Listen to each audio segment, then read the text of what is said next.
नमस्कार. Share market Marathi या YouTube चॅनलवर आपल्या सर्वांचं हार्दिक स्वागत. आजच्या या व्हिडिओमध्ये आपण शुक्रवार दिनांक 27 ऑक्टोबर 2023 साठीचं इंडेक्स व स्टॉकचं विश्लेषण करणार आहोत. मात्र आजच्या या व्हिडिओला सुरुवात करण्यापूर्वी आपल्या सर्वांना एक नम्र सूचना आहे, ती म्हणजे या व्हिडिओच्या डिस्क्रिप्शनमध्ये आपण शेअर मार्केट मराठीच्या व्हॉट्सअप, टेलिग्राम आणि फेसबुक ग्रुपच्या लिंक दिलेल्या आहेत. तुम्ही ते ग्रुप जॉईन करू शकता. त्याचसोबत आपण तिथे शेअर मार्केट मराठीच्या वेबसाईटची लिंक सुद्धा उपलब्ध करून दिलेली आहे. आपण आपल्या वेबसाईटला अवश्य भेट द्या. या महत्त्वाच्या सूचनेनंतर आता आपण आपल्या मूळ विषयाकडे परत येऊया आणि आज गुरुवारी मंथली एक्सपायरीच्या दिवशी मार्केटमध्ये कशा प्रकारे मूवमेंट झाली व उद्या शुक्रवारी कशा प्रकारे होऊ शकते याचं विश्लेषण करण्यासाठी डायरेक्टली जाऊया चार्टवर. आणि इथे मी बँक निफ्टीचा 15 मिनिटाचा चार्ट ओपन केलेला आहे. काल आपण तीनही शक्यतांचा विचार केलेला होता. पहिली शक्यता म्हणजे मार्केटमध्ये डाऊन ट्रेंड चालू आहे, तो डाऊन ट्रेंड आपल्याला ह्या पद्धतीनं बघायला मिळाला होता, तो कंटिन्यू होऊ शकतो, ही पहिली शक्यता होती. दुसरी शक्यता अशी होती की कंटिन्यू होईल आणि मग रिव्हर्सल येईल. आणि तिसरी शक्यता होती की थोडंसं खाली कंटिन्यू होईल आणि मग मार्केट वोलाटाईल होईल. या तीनच शक्यता आपल्याला होण्याची शक्यता असते. तर आता त्यापैकी आपण बघू शकतो की मार्केटमध्ये एक सेलिंग कंटिन्यू झालेलं आपल्याला बघायला मिळालं. मी तुम्हाला आधीच सांगितलेलं होतं, आपल्याला स्ट्रेट फॉरवर्ड दोन इम्पॉर्टंट लेवल होत्या. मार्केट आदल्या दिवशी ह्या गुरुवारी म्हणजे बुधवारी ह्या दोन रेंजमध्ये अडकून पडलेलं होतं शेवटचा बराच वेळ. ज्या दिशेनं ब्रेकआउट येईल, गॅपडाऊन ओपन झाला तरी सुद्धा मी सांगितलेलं होतं की 42,500 ची लेवल पहिल्या ह्याच्यामध्ये लगेचच ब्रेक करणार. त्या पद्धतीने तुम्ही इथे बघू शकता, लगेचच ब्रेक केली. मात्र इथे कुठेही आपल्याला लक्षात येईल की कुठेही प्राइस ऍक्शनच झाली नाही. त्यामुळे जर आपल्याकडे पूर्वीपासूनचा जरी पुट असेल किंवा नवीन जरी घेतला असेल तरी आपल्याला कुठेही तो काढण्याची गरज पडली नाही. साधारण 42,100 च्या आसपास. कारण आपल्याला लक्षात ठेवायचं आहे की 42,000 ते 42,100 जसं आपण इथे बघितलं होतं की 42,500 ते 42,400 हा आपल्यासाठी सपोर्ट झोन होऊ शकतो. कारण 100 पॉइंट कायम लक्षात ठेवा, मी नेहमी सांगत असतो, बँक निफ्टीमध्ये 100 पॉइंट हा आपल्यासाठी काय ठेवायचा असतो, आपण असं म्हणू शकतो कुशन किंवा बफर झोन. किंवा आपल्याला लक्षात ठेवायचं की वरून खाली येतोय तर तो सपोर्ट झोन असणार आहे, खालून वर जातोय तर तो रेझिस्टन्स झोन असणार आहे. आणि वरून खाली येत असताना आता समजा 42,500 आहे तर 42,400 ते 42,500 किंवा इथे बघितलं तर आपल्याला काय दिसतंय 42,000 ते 42,100 अशा पद्धतीने आपल्याला तो 100 पॉइंटचा झोन असू शकतो. आणि त्या पद्धतीनं आपल्याला ही लेवल डायरेक्टली ब्रेक केली आणि आपण इथे आलो. आणि इथे आल्यानंतर आपल्याला एक 3-4 कॅन्डल बघितल्यानंतर लक्षात आलं असेल की आता मार्केटमध्ये अजून कंटिन्यू सेलिंग होत नाहीये. इथे आपल्याला कुठेही अशी भीती वाटली नव्हती. मात्र इथे काय झालं, बराच वेळ ह्या बाजूला राहिल्यामुळे आपल्याला अगदी जो आपण मंदीचा ट्रेड घेतला असेल त्यातनं बाहेर पडायची संधी नक्कीच मिळाली असेल. साधारण 2-3-4 कॅन्डल बघितल्यानंतर आपल्याला लक्षात येतं की आपल्याला आता सेलिंग कंटिन्यू होत नाहीये, म्हणजे एक छोटा बाउन्स येऊ शकतो. मोठा बाउन्स येण्याची अपेक्षा होती मंथली एक्सपायरीमुळे, मात्र तो काही आला नाही. छोटासाच बाउन्स आला आणि त्यामुळे आपल्याला या पद्धतीनं आज मार्केटमध्ये मूवमेंट बघायला मिळाली. आता आपण बघणार आहोत उद्या कशा प्रकारे मूवमेंट होऊ शकते. उद्या आपल्याला उद्यासाठीचं जे विश्लेषण करतोय त्याच्यामध्ये मी थोडंसं तुम्हाला झूम करून व्यवस्थित चार्ट दिसेल अशा पद्धतीनं सेट करतोय. आता तुम्ही इथे जर बघितलं तर आपल्याला काय झालंय, शेवटी मार्केटमध्ये एकदा सेलिंग झालं त्यानंतर हळूहळू हळूहळू मार्केट आपल्याला बँक निफ्टीमध्ये किंमत वर जाताना बघायला मिळाली. खाली आपल्याला हा लो बनलेला आहे. हा लो कोणता आहे, तर हा लो आहे 42,100 चा. त्यामुळे ती आपण खालच्या बाजूची इम्पॉर्टंट लेवल म्हणून घेतली आहे. आणि इथून वर जात असताना हाय कितीचा बनलाय, तर हाय आपल्याला इथे बनलाय. हा कोणता आहे, 42,375 चा आहे. राऊंड फिगर सांगतोय, एक्झॅक्ट फिगर तुम्ही चेक करू शकता. तर आता ह्या दोघांमध्ये काय झालंय, 42,100 ते 42,375 म्हणजे 275 पॉईंटच्या आसपास आपल्याला याच्यामध्ये डिस्टन्स आहे. त्यामुळे आपण इथे काय केलंय, एक सेंटर लाईन सुद्धा काढलेली आहे. 42,239 च्या आसपास ती सेंटर लाईन आहे. आता उद्या काय होईल, उद्या ओपनिंग कुठे होते, तीन शक्यता आहेत आपल्याला. एक म्हणजे इथे फ्लॅट ओपनिंग होईल, ह्या एरियामध्ये होईल 42,240 ते 42,375 ह्या एरियामध्ये होईल. आपल्याला कोणत्या दिशेनं मुवमेंट येते ती बघायची. ओपनिंग नंतर फ्लॅट ओपन झालं या एरियामध्ये आणि वरच्या दिशेनं ब्रेकआउट येत असेल आणि समजा एक 15 मिनिटं ह्याच्यावर टिकत असेल साधारण 42,375च्या आसपास, तर काय होऊ शकतं, 42,475 42,575 अशी दोन टार्गेट आपल्याला बघायला मिळू शकतात शॉर्ट कव्हरिंगमुळे. लक्षात आलं. त्यानंतर तिथेही आपल्याला टिकलं आणि इथूनही वर जात असेल तर मग 42,675 आपल्याला बघायला मिळेल. कधीही लक्षात ठेवा, एक मोठं सेलिंग झाल्यानंतर पहिला जो बाउन्स येत असतो त्याच्यामध्ये आपल्याला अगदी कॉन्फिडन्सनं बाईंग करायचं नसतं. कारण काय होऊ शकतं, एक मोठं सेलिंग झालंय, पहिला जो बाउन्स येणार त्यानंतर कुठेतरी असं पोझिशन येणार की तिथनं आपल्याला पुन्हा सेलिंग कंटिन्यू होऊ शकतं. ह्या वेळेला आता आपल्याला लक्ष ठेवायचं असतं की हा जो लो बनवलाय, म्हणजे हा जो लो बनवला, उद्या समजा इथून वर जायला लागलं तर आपल्याला वाट बघायची. वाट बघताना आपण काय करू शकतो, वेगवेगळ्या मेथड वापरू शकतो. इथे आपण काय करू शकतो, आता समजा आजच्या दिवसभरामध्ये एवढं बनलं, मग इथे आपण एक फिब रिट्रेसमेंट लेवल लावू शकतो. अशा वेगवेगळ्या मेथडनं किंवा आपल्याला रिव्हर्सलची वाट बघायची. इथे काय झालंय, सेलिंग झालंय आणि एक बाउन्स येतोय.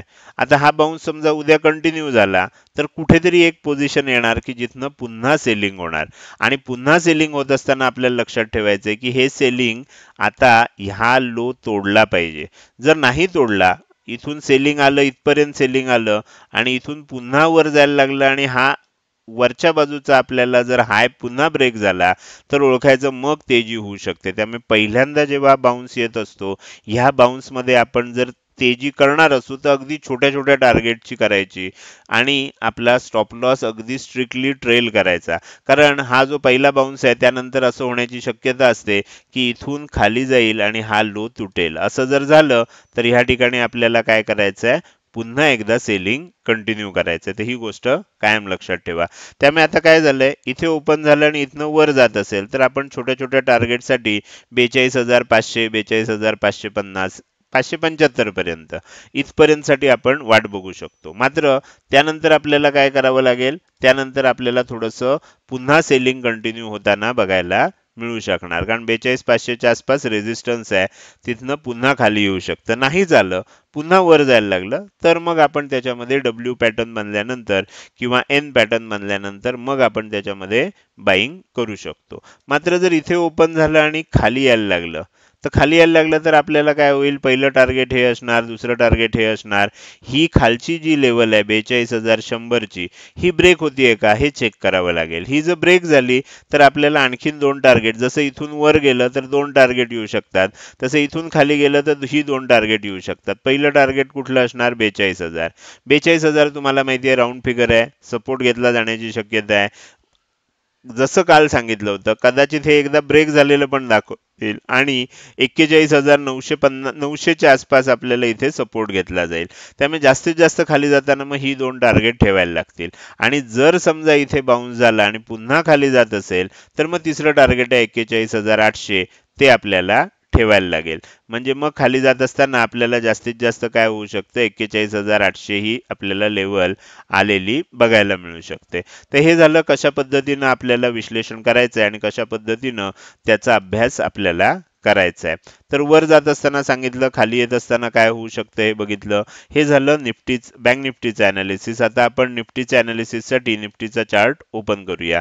निफ्टीमध्ये सुद्धा जसं बँक निफ्टीमध्ये झालं तसंच झालेलं आहे. त्यामुळे आता पुन्हा तेच सांगत बसत नाही मी तुम्हाला. उद्या काय होऊ शकतं ते आपण आत्ता बघायला सुरुवात करूया. तर उद्या आपल्याला थोडासा चार्ट ऍडजस्ट करून घेतोय. ओके, उद्यासाठी आपल्याला कशा पद्धतीनं हे दिसेल ते मी तुम्हाला इथे दाखवण्याचा प्रयत्न करतोय. ओके, आता उद्यासाठी आपण इथे दोन इम्पॉर्टंट लेवल काढले आहेत. खालच्या बाजूची इम्पॉर्टंट लेवल आपल्याला इथे मिळाली आहे. ही लेवल कोणती आहे तर 18,837 म्हणजे 18,825 ची असं समजणार आहे. वरच्या बाजूची इम्पॉर्टंट लेवल आपल्याला इथे मिळाली आहे. ही लेवल कोणती आहे, ही लेवल आहे 18,900 ची. काय होईल, ह्या रेंजमध्ये तुम्ही जर बघितलं तर आपल्याला 18,900 आणि 18,800 या रेंजमध्ये आपल्याला बराच वेळ राहिलेलं निफ्टी शेवटच्या सत्रात बघायला मिळालं. जर इथून वर गेलं तर मगाशी सांगितल्याप्रमाणे थोडं आणखीन वर जाऊ शकतं. 18,950 जास्तीत जास्त 19,000 पर्यंत जाऊ शकतं. म्हणजे इथून वर गेलं इथपर्यंत, पुन्हा एक सेलिंग आलं इथपर्यंत आणि पुन्हा वर जायला लागलं तर मग हा डब्ल्यू पॅटर्न तयार होईल आणि 19,000च्या वर नंतर टिकलं तर आपल्याला त्याच्यामध्ये बाईंग चा विचार आपण करू शकतो. आता इथे काय होतं, इथून जर समजा इथून जर खाली जात असेल, इथे ओपन झालं आणि खाली जात असेल तर काय झालं आपल्या लक्षात घ्या, इथे बराच काळ या इथे थांबल्यानंतर म्हणजे खूप मोठं सेलिंग झालं, थोडं साईडवेज झालं आणि त्यानंतर पुन्हा कंटिन्यू झालं, असं होण्याची शक्यता जास्त असते. त्यामुळे 18,825च्या खाली जर ब्रेकआउट आला तर 18,775, 18,725 आणि 18,675 अशी 3 टार्गेट आपल्याला खालच्या बाजूला बघायला मिळू शकतात. अर्थात प्राइस ऍक्शन कशी होतीये त्यानुसारच आपल्याला त्याच्यामध्ये विचार करायचा आहे. तर हे झालं निफ्टी आणि बँक निफ्टीचं अनालिसिस. आता आपण उरलेले जे 2 इंडेक्स आहेत त्याचं मी तुम्हाला स्क्रीनशॉट घेण्यासाठी तो चार्ट दाखवतोय. त्याचं तुम्ही काय करू शकता, स्क्रीनशॉट घेऊन ठेवू शकता. तर इथे आपल्याला हा चार्ट दिसतोय, हा झाला फिन निफ्टीचा चार्ट. फिन निफ्टीच्या ह्या चार्टचा तुम्ही काय करू शकता, स्क्रीनशॉट घेऊन ठेवू शकता आणि ह्यानुसार जर तुम्हाला फिन निफ्टीचा अभ्यास करायचा असेल तर फिन निफ्टीवर तुम्ही ह्या लेवल्स काढून उद्या कशा पद्धतीनं मुवमेंट होते त्याचा अभ्यास करू शकता. आता आपण जाऊया आणि पुढचा जो आपला इंडेक्स आहे तो बघूया. त्या इंडेक्सचं नाव आहे Nifty mid cap select. Nifty mid cap select सुद्धा आम्ही इम्पॉर्टंट लेवल आणि टार्गेट लेवल काढलेले आहेत. तुम्हाला इथे त्या आता दिसत असतील, तुम्ही त्याचा स्क्रीनशॉट घेऊन ठेवू शकता. तर हे झालं चारही इंडेक्स अनालिसिस. आता आपण थोडंसं या व्हिडिओमध्ये पुढे जाऊया आणि स्टॉकचं विश्लेषण करायला सुरुवात करूया. त्यासाठी मी तुम्हाला स्टॉक म्हणजे चार्टवर पुन्हा घेऊन येतोय. चार्टमध्ये टाइम फ्रेम आता आपण डेली घेऊया. डेली टाइम फ्रेम मध्ये आपण स्टॉकचं विश्लेषण करायचं आहे. तर इथे मी तुमच्यासाठी काही स्टॉक काढून ठेवलेले आहेत, त्या स्टॉकना आम्ही एकत्र करायला सुरुवात करतोय. आता इथे जर आपण बघितलं तर मी तुमच्यासाठी काही स्टॉक काढून ठेवलेले आहेत. तर त्याच्यामध्ये मी 4 स्टॉक जे दाखवणार आहे तर ते 4 स्टॉक आपल्याला पहिले जे आहेत ते लक्षात घ्यायचे आहेत. कोणते 4 स्टॉक आहेत, तर सगळ्यात पहिला आहे महिंद्रा अँड महिंद्रा. महिंद्रा अँड महिंद्रामध्ये काय झालंय बघा, मागचे अनेक दिवस आपल्याला मी तुम्हाला पुन्हा दाखवतो कधीपासून, साधारण ऑगस्टच्या मध्यावर म्हणजे पहिला आठवडा झाल्यानंतर 7 ऑगस्टला आपल्याला ही लेवल म्हणजे 15,518 ची लेवल आहे ही बघा. ही जी लेवल आहे ही लेवल आपल्याला ऑगस्ट मध्ये एकदा आपण ब्रेकआउट केल्यानंतर आपल्याला तिथे कायम सपोर्ट घेतला गेलाय बघा. कायम इथे सपोर्ट घेतला म्हणजे इथे सपोर्ट घेतला या ठिकाणी, इथे या ठिकाणी सपोर्ट घेतला, इथे या ठिकाणी सपोर्ट घेतला आणि आता पहिल्यांदाच आपल्याला ब्रेकआउट करून खाली आलेला आहे. उद्या जर समजा ह्या लो जो आहे, आजचा लो जो आहे म्हणजे साधारण आपण 1500 लेवल समजूया, उद्या महिंद्रा अँड महिंद्रामध्ये 1500च्या खाली एक 15 मिनिटं 20 मिनिटं जर एखादी कॅन्डल खाली टिकत असेल आणि क्लोजिंग खाली येत असेल तर मग आपल्याला एक सेलिंग कंटिन्यू होऊ शकतं. साधारणपणे लक्षात घ्या, मागचे 2-2.5 महिने आपल्याला किंवा आपण जवळजवळ 2.5 महिनेच आहेत तर ह्या एरियामध्ये कंटिन्यू आपल्याला ट्रेड करताना बघायला मिळालं होतं. एकदा वर ब्रेकआउट द्यायचा प्रयत्न झाला, फेल झाला. साधारण हा एरिया कोणता आहे तर 1518 ते 1591, म्हणजे आपण असं समजूया 1500 ते 1600. मग इथे जर 100 पॉइंट आहे तर इथून ब्रेकआउट आल्यानंतर 100 पॉइंट आणखीन खाली आपण हा स्टॉक जाताना बघायला मिळू शकतो. कुठपर्यंत जाऊ शकतो, जर आपल्याला इथून कंटिन्यू झालं तर 1397 म्हणजे 1400 रुपयापर्यंत हा स्टॉक खाली जाताना आपल्याला बघायला मिळू शकतो. हे झालं आपल्याला महिंद्रा अँड महिंद्रा ह्या स्टॉक विषयी. आता महिंद्रा अँड महिंद्रा कुठली कंपनी आहे तुम्हाला माहिती आहे, ऑटोमोबाईल क्षेत्रामधली एक नावाजलेली कंपनी आहे. दुसरी आपण बघणार आहे ती म्हणजे कोरोमंडल इंटरनॅशनल. आता ही सिमेंटची कंपनी आहे. ह्याच्यामध्ये सुद्धा जर तुम्ही बघितलं तर मागचे अनेक दिवस आपल्याला ह्या लेवलचा सपोर्ट घेतला गेलेला बघायला मिळतो. ही लेवल कोणती आहे, 1070च्या आसपासची आहे. आता जर काय होईल, आता तुम्ही जर बघितलं तर ह्या आसपास सुद्धा आणखीन एक लेवल होती. या 2 लेवल लेवल आपल्याला आता सपोर्ट म्हणून काम करत होत्या. खालची लेवल कुठली होती? खालची लेवल होती 1056 ची. वरची लेवल कोणती होती? 1070 ची. आता उद्या ह्या ठिकाणी आज सपोर्ट घेतलेला दिसतोय. उद्या जर 1056 च्या खाली टिकत असेल एक 15 मिनिटं, तर खाली जात असताना 1025, 1004 अशी दोन टार्गेट आपल्याला बघायला मिळू शकतात. हा स्टॉक कोणता आहे? कोरोमंडल इंटरनॅशनल. आता आपण पुढच्या स्टॉककडे जाऊया. पुढचा स्टॉक जो आहे तो आहे कोटक बँकचा. तर कोटक बँकच्या स्टॉकमध्ये आपण जर बघितलं तर मागच्या अनेक दिवसांचं आपल्याला इथे जी इम्पॉर्टंट हे दिसत होती. म्हणजे तुम्ही जर इथे बघितलं तर मागचे अनेक दिवस ह्या आसपास सपोर्ट घेतला जात होता.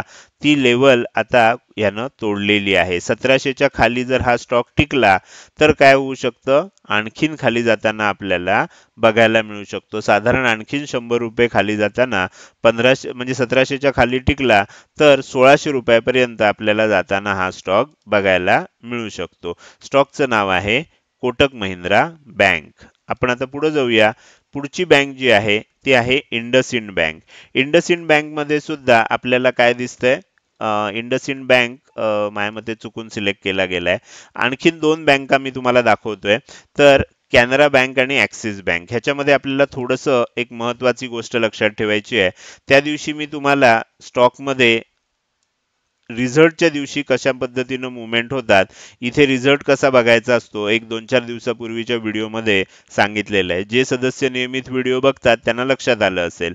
तर आता इथे काय झालंय बघा, मार्केट एवढं डाऊन होत असताना सुद्धा ऍक्सिस बँकेनं आपल्याला एक ग्रीन कलरची कॅन्डल बनवलेली दिसतेय. आता कदाचित काय असेल, हे म्हणजे ज्यांनी सेलिंग केलं होतं त्यांनी प्रॉफिट बुकिंग सुद्धा केलेलं असेल. जर हे प्रॉफिट बुकिंगच असेल, शॉर्ट कव्हरिंग असेल, तर थोडंसं वर जाऊन पुन्हा खाली येऊ शकतं आणि इथे आपल्याला उलटा एन शेप बनू शकतो. म्हणजे हा 953च्या खाली जर टिकला तर येणाऱ्या काळामध्ये 939 किंवा अगदी 900 रुपयापर्यंत खाली येऊ शकतो. मात्र इथून वर जात असताना 972च्या वर आणखीन टिकत असेल तर 989 अगदी 1020 रुपयापर्यंत सुद्धा हा स्टॉक वर जाताना बघायला मिळू शकतो. तर हा आपल्याला मेक ऑर ब्रेक कंडिशन मध्ये आहे ऍक्सिस बँक. जर तेजी कंटिन्यू राहिली तर आपल्याला तो हळूहळू 1000च्या दिशेनं सरकताना दिसेल. मात्र उद्या जर पुन्हा खाली येत असेल तर आपल्याला लो ब्रेक केल्यानंतर साधारण 953च्या खाली 939 आणि 900 रुपये अशी टार्गेट आपल्याला त्याच्यामध्ये बघायला मिळतील. आज एक एक्स्ट्रा स्टॉक घेतोय आपण, तो आहे कॅनरा बँक. सेम आपल्याला त्याच पद्धतीनं कंडिशन आहे. तुम्हाला इथे रिझल्ट दिसत असेल. 2-4 दिवसापूर्वीच्या व्हिडिओमध्ये मी त्याचं कसं विश्लेषण करायचं ते सांगितलेलं होतं.